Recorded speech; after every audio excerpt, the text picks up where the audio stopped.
আমসত্ত্ব করার জন্য এক্সট্রা করে আম কিনতে হবে না।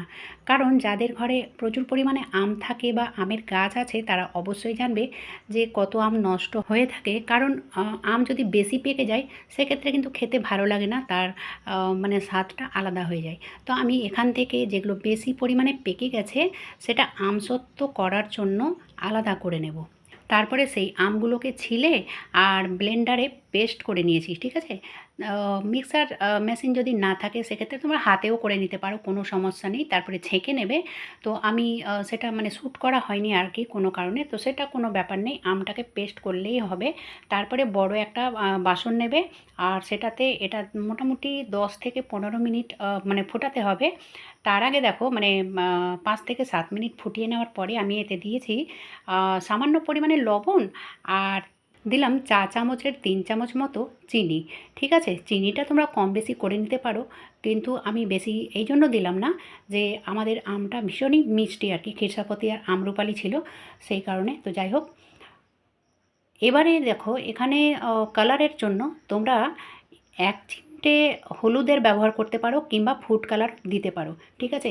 যখন এই রকমটা হবে মানে কেমনভাবে ফুটছে তোমরা দেখে বুঝতে পারছো, মানে ঘন হয়ে যাবে, তখন বুঝে নেবে যে এটা হয়ে গেছে। মোটামুটি 10 থেকে 15 মিনিট ফুটিয়েছি আমি, তো সেটা ঘন হয়ে গেছে। এবারে ওটা নামিয়ে নিয়েছি আর এই দিকে দেখো একটা থালা রেডি করছি, বড় দেখে একটা থালা নিয়েছি আর ওতে দিয়ে দিলাম সাদা তেল। এখানে সর্ষের তেলটা অ্যাভয়েড করবে, কারণ সর্ষের তেল দিলে না সর্ষের তেলের একটা ঘ্রাণ থাকে যেটা ভালো লাগে না।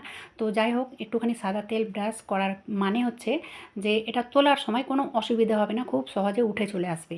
তো এই দেখো বন্ধুরা, আমি খুব মানে মোটা করে দিইনি, পাতলা করেই দিয়েছি। আর এটা যখন আমি করতে লাগলাম তখন কিন্তু মানে 3-4 দিন ধরে বৃষ্টি লাগিয়েছিল। তো যাই হোক, আমি রোদ্রে শুকাতে পাইনি, আমি ওভেনে এটাকে শুকিয়েছি।